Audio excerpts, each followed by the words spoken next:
Everyone, this is Nivya Bhuvan welcoming you all to being banker with Nivya. So I hope आप लोग काफ़ी अच्छे होंगे, सुरक्षित होंगे अपने अपने घरों पे। अगर आप पहली बार आए हो चैनल पर तो लाइक ज़रूर कर लीजिएगा, चैनल को सब्सक्राइब कर लीजिएगा ताकि आपको नोटिफिकेशन हर रोज़ टाइम पर मिल जाए क्लासेस की। एंड साथ ही अपने फ्रेंड्स एंड फैमिली मेम्बर्स के साथ में भी वीडियो को शेयर ज़रूर कर दीजिएगा। तो चलिए फिर आज का सेशन हम लोग स्टार्ट करते हैं। अनअकैडमी प्लस पर 7 जुलाई से काफ़ी सारे बैचेस स्टार्ट हो रहे हैं बहुत सारे एडुकेटर्स के। तो अगर आप भी अनअकैडमी प्लस पर हैं तो इस मौके का ज़रूर से फ़ायदा उठाइए। आपको बहुत कुछ अनअकैडमी प्लस पर मिलने वाला है, और अगर आप नहीं हैं तो आप सब्सक्रिप्शन ले सकते हैं। सब्सक्रिप्शन के प्राइसेस भी अभी कम है।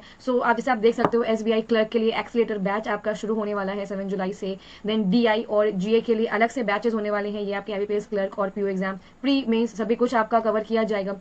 नाउ रन विजय बैच है फॉर CET अगले साल से आपका लागू हो जाएगा मोस्ट प्रोबेबली।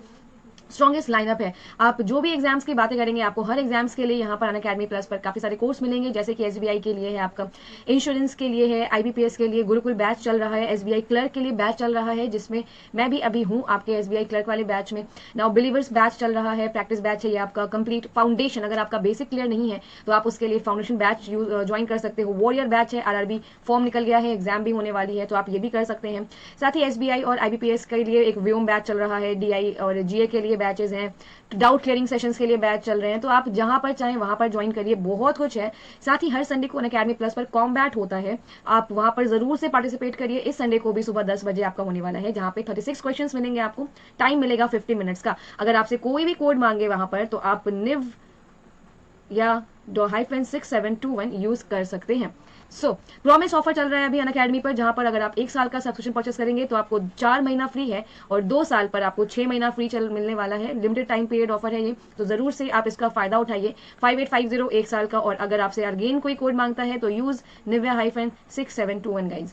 SSC और बैंक का कॉम्बो ऑफर भी है। SSC के लिए अगर अगर बैंक और SSC का कॉम्बो पैक खरीदते हैं आप, 1 साल का मिलेगा आपको 7999, और 2 साल का 9999 में आपको आराम से मिल जाएगा। देख लीजिए, सभी की प्राइसेस आपके स्क्रीन पर रखी हुई है। कोई भी डाउट है आप मुझे टेलीग्राम पर मैसेज कर सकते हैं, मैं हमेशा अवेलेबल हूँ। चलो फिर सेशन आज का स्टार्ट करते हैं। First news, department of public enterprise को फाइनेंस मिनिस्ट्री के अंडर में लाया गया है। DPE मतलब डिपार्टमेंट ऑफ पब्लिक एंटरप्राइज पहले ministry of heavy industries and public enterprise के अंडर में आता था, लेकिन अभी इसे फाइनेंस मिनिस्ट्री के अंडर में लाया गया है ताकि कोऑर्डिनेशन जो भी है डिसइन्वेस्टमेंट प्लान्स रिलेटेड वो थोड़ी ईजी हो सके। इसके आने के बाद फाइनेंस मिनिस्ट्री में नाउ टोटल 6 डिपार्टमेंट्स हो गए हैं। Department of economic affair, department of expenditure, department of revenue, department of investment and public asset management, department of financial services, ministry of finance है Nirmala Sitharaman. Next news number 2, world's tallest sand castle जिसे Denmark में बनाया गया है, Guinness world record में एक नया नाम आया है वर्ल्ड टॉलेस्ट सैंड कैस्टल का, जो कि डेनमार्क में बना था। ये ट्रायंगुलर शेप का कैस्टल था जिसे डेनमार्क के ब्लोकहस्ट में बनाया गया था। 21.16 मीटर इसकी हाइट थी, 3.5 metre taller than the previous record. पहले 17.66 मीटर का रिकॉर्ड था जो कि जर्मनी में 2019 में बनाया गया था। अभी इस रिकॉर्ड को पीछे छोड़ते हुए डेनमार्क आ गया है। ये जो डच क्रिएटर है इनका नाम था विल्फ्रेड स्टिजर, इन्होंने बनाया है। एंड साथ ही इन्होंने असिस्टेंस ली थी 30 of the world best sand sculptors से। इसे ट्रायंगुलर शेप में इसलिए बनाया गया है ताकि ये कोलैप्स करने से बचाया जा सके। डेनमार्क का कैपिटल है Copenhagen and currency is Danish crown.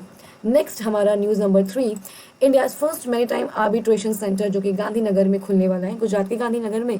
जो गुजरात मैरीटाइम यूनिवर्सिटी ने एक MOU साइन किया था IFSCA international financial services centre authority के साथ में, गिफ्ट सिटी जो कि गुजरात में है वहाँ पर मैरीटाइम आर्बिट्रेशन सेंटर ओपन करने वाले हैं। ये एक्चुअली आपका मैरीटाइम और शिपिंग सेक्टर्स के लिए किया जा रहा है ताकि उनके जो प्रॉब्लम्स हैं, उन जो भी कॉन्फ्लिक्ट चल रहा है उनको जल्दी से जल्दी खत्म किया जा सके और इस इंडस्ट्री इस सेक्टर को थोड़ी बूस्ट मिल सके। It will be a part of maritime cluster that is part of Gujarat maritime board के अंडर में ये आता है। गिफ्ट सिटी जो कि गांधीनगर में है।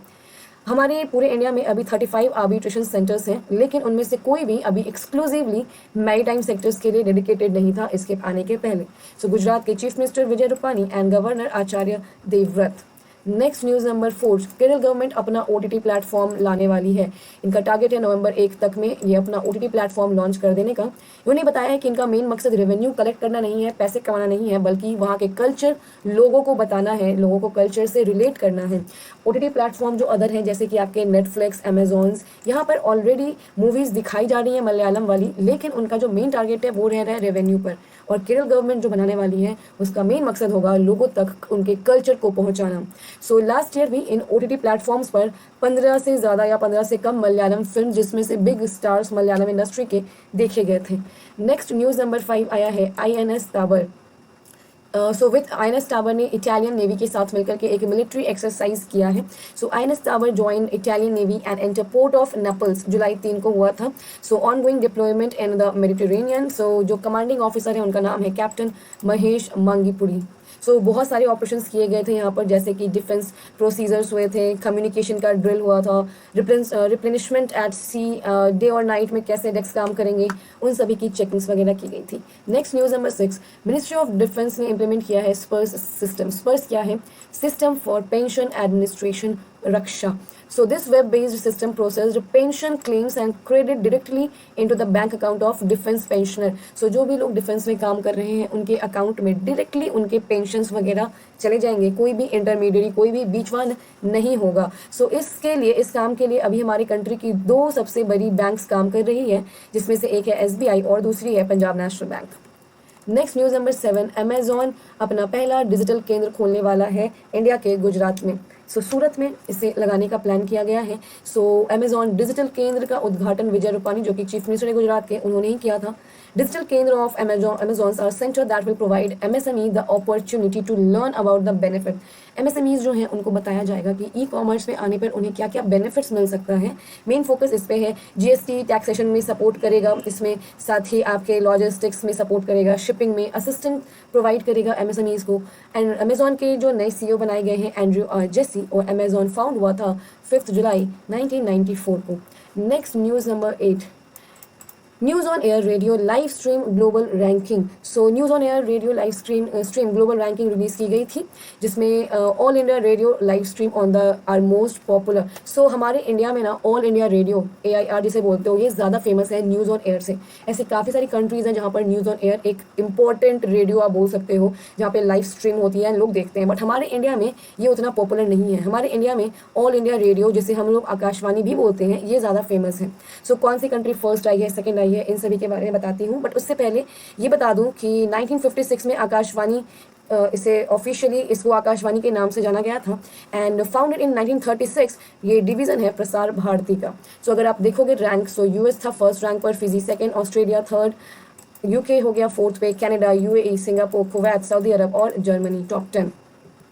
Next news number 9 on your screen, government of India ने सेट किया है 25 मेंबर का deployment council for cement industry. Cement industries के लिए 25 मेंबर की एक काउंसिल तैयार की गई है under Dalmia Bharat group. CMD जिनका नाम है पुनीत डालमिया। आपने ज़रूर डालमिया ग्रुप का नाम सुना होगा, काफ़ी जानी मानी ये आपकी ग्रुप है, ये कंपनी है सीमेंट इंडस्ट्री में।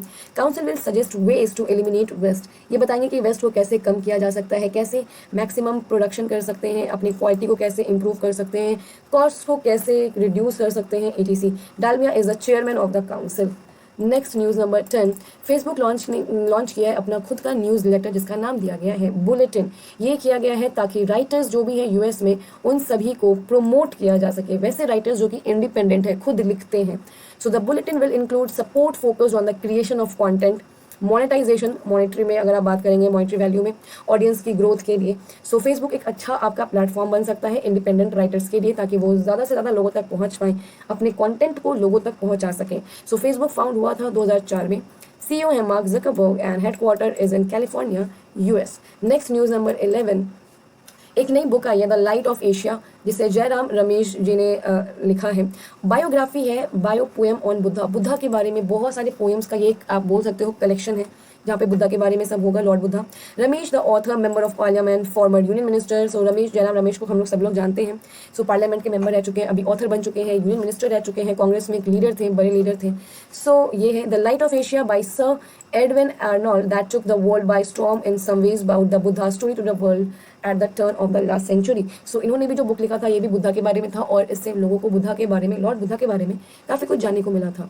Next news number 12, India's first movable fresh water tunnel aquarium, Bangalore के स्टेशन पे इसे इंस्टॉल किया गया है। क्रांतिवीरा संगोली रायना रेलवे स्टेशन, जिसे popularly Bengaluru city railway station के नाम से जाना जाता है, यहाँ पर पहला रेलवे स्टेशन है जहाँ पर movable fresh water tunnel aquarium लगाया गया है। यह हमारे इंडिया में पहली बार ऐसा हुआ है। State of the art aquarium has been jointly opened by Indian railway stage development corporation limited. So HNI aquatic kingdom के साथ मिलकर के ये किया गया था जारी। 12 फीट का है और इसका जो कॉन्सेप्ट है ना वो अमेजॉन रिवर से लिया गया है। सो अगर आप एंट्रेंस गेट पे जाएंगे तो एंट्रेंस गेट पे आपको एक ब्यूटीफुल सी डॉल्फिन देखने को मिलेगी, जिसमें एक ब्यूटीफुल सी स्माइल कर रखी होगी और एक स्लाइट बो होगा। सो जो भी विजिटर्स होंगे उन्हें काफ़ी अच्छा लगेगा इसे देखकर। Next news number 13, Antarctica hits a record temperature of 18.3 degree Celsius. United nation के वर्ल्ड मेट्रोलॉजिकल ऑर्गेनाइजेशन ने एक नया रिकॉर्ड बताया है। 6 फरवरी 2020 को एस्प्रांजा स्टेशन, अर्जेंटीना रिसर्च स्टेशन जो कि ट्रिनिटी पेनिनसुला में है, 18.3 डिग्री सेल्सियस टेम्परेचर यहाँ पर रिकॉर्ड किया गया। इससे पहले जो टेम्परेचर रिकॉर्ड किया गया था हाईएस्ट वो था 17.5, जो कि 2015 में 24 मार्च को रिकॉर्ड किया गया था सेम स्टेशन पर, अर्जेंटीना रिसर्च स्टेशन पर ही था। सो आज के लिए इतना ही न्यूज़ था guys. Thank you so much. जाते जाते एक लाइक और सब्सक्राइब जरूर कर दीजिएगा। Bye bye.